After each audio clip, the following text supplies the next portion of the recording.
What is up, my friends? You are very welcome along to Thursday evening's Anfield Agenda News Roundup. And the good news, we will be live at 5 o'clock for the Champions League draw today and back at 8:45 as well for the late night agenda. Until then, I'm going to take you to the very latest surrounding Larsen and his potential move, or Strand Larsen I should say, away from Wolves. We'll speak about the growing confidence that Liverpool have in getting the deals for Isak and GUEHI sorted before the window closes. We'll have some updates on the release of the third shirt and a few other bits and pieces that we hope will keep you right up to date with this summer's window. You know, I'll do my part, but I need you to do yours. Let me know your thoughts in the comment section. Drop a like on this video if you enjoy it. And don't forget to sign up to the Anfield Agenda WhatsApp as well. If you want all of this information direct to your phone, make sure that you scan the QR code there on the screen and that will bring you to the Anfield Agenda WhatsApp community. Right, my friends, let's get cracking. Loads to get through.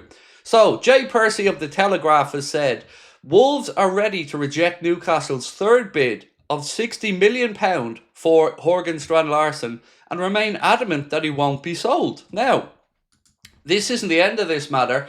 There is more coming, including Larsen having a word with the owner of Wolves to try to smooth things along.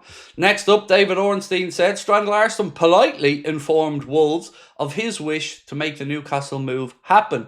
Chairman Jeff Shee told the 25-year-old it's not possible in this window. No new Newcastle bid just yet, said David Ornstein. Wolves' stance is all offers to be rejected, looking for a second striker, not a replacement. Now, is this a bit of brinksmanship, or are Wolves really going to turn down £60 million for a player who, being polite, isn't worth anywhere close to £60 million?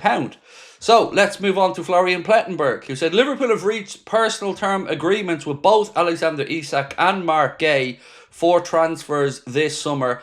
It all now depends on Newcastle and Crystal Palace, and for what it's worth, I think these might get done, you know. More on that in a moment.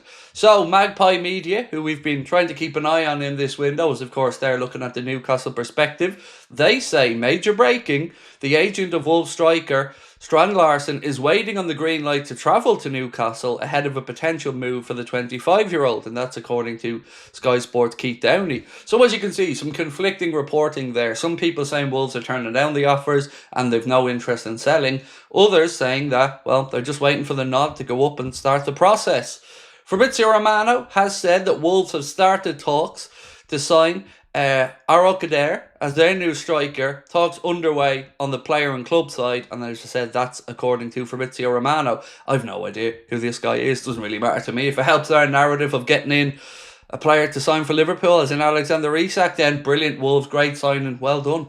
So, footy headlines have said coming 9th of September, Adidas Liverpool third kit to be released. 9th of September. A couple of days before yours truly's birthday as well, and I have to say, I am extremely excited about this one. This has been the kit I've been waiting for all summer, and the training stuff to come along with it. I'm going to be all kinds of broke, but this is magnificent. If you haven't seen it yet, it is the green one with the old Adidas trefoil logo, the old Liverpool badge on it as well. It is truly a work of art in my opinion, and it will be coming your way September 9th. Right, L'Équipe have a bit of a mad one here. They say, breaking, the Cameroonian Football Federation would like to have initiated discussions with the entourage of Franco-Cameroonian striker Hugo Ekitike. They say, sidelined from the latest French national team list, the player would be partially open to the idea of representing Samuel Eto'o's Cameroon. The talks would still be ongoing. That's from L'Équipe 237. So the talks would still be ongoing. Now, I've no problem if he wants to represent Cameroon. I don't think he will, because he's good enough to get into that French squad sooner or later. But not before this AFCON, thank you, mate. That definitely isn't happening. Whatever about joining up with Cameroon in the future, no probs, but not this season, Hugo, because we're already losing mode to the AFCON and we can't be affording another striker to be heading off. Let me know what you guys think on that one. I don't believe it, to be honest with you. I think he will continue to wait and get called up to that French squad eventually. Well, a regular occurrence in the French squad, I should say. So Lee Ryder, speaking about the situation with Isak, he said, my own personal answer and opinion is that this is anything from 125 to 130 million secures Isak to Liverpool. I don't see it going to 150 million, and that is at LFC for a or. Not sure what social media Liverpool account that is, but either way, that's who Lee Ryder was speaking with, and he said, my own personal answer and opinion to this is anything from 125 to 130 million secures Isak at Liverpool. I don't see it going to 150. It shouldn't go to 150 because 150 is just insane, in my opinion. Now, Real Madrid, Konate alternative. You won't believe who it is. You actually probably couldn't make this up. This piece here from Sport Bild said Real Madrid have identified Ibrahima Konate's international teammate Dayot Upamecano as a priority transfer target, according to reports in Germany. There's uncertainty over the future of Konate, they write, with him having entered his final year of his Liverpool contract, but they're turning their attention to Dayot Upamecano, who is in a very similar contractual situation.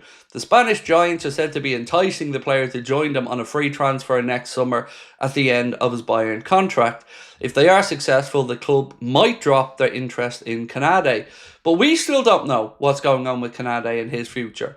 I'm fine about it, as long as we go and get Mark Gay. Then if Konate signs a new deal, great. If he doesn't and he leaves on a free, not great. But I'd rather have somebody like Mark Gay in now in case Konate's poor form continues. Somebody said to me yesterday that I was being disrespectful by saying that I don't think Konate should start at the weekend. I don't see how having a very valid opinion and not saying I want him out of my club or anything, but how could you possibly think that we will be stronger with him in the team this weekend based off what we've seen in the first two games?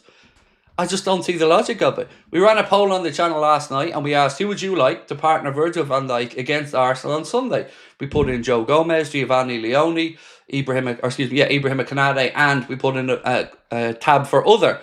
40% of people wanted us to start with Leone. The next highest answer was Gomez, and third highest was Konate. So I don't think I'm on my own in that opinion, and I'm still at a loss to figure out how it's disrespectful. It's an opinion based off what I've seen. Next up, Dominic King has said Nicholas Jackson's name has been mentioned with Liverpool at varying times. It won't happen, which is good news in my opinion. And there's never been any intention of it happening. There's a prime target for Liverpool in terms of a striker. You all know who it is. Juventus, he said, have an interest in Jackson. There's also reports today that he's going to Bayern Munich on loan. So keep your eye on that one as well. That is pretty much where we're at, ladies and gentlemen. So I want to know, are you gaining confidence that we're getting in Isak? Because there's a report here right in front of me now that said Liverpool have growing confidence over a huge transfer amid Isak and Mark Gay moves. And they go on to say that growing confidence behind the scenes at Liverpool.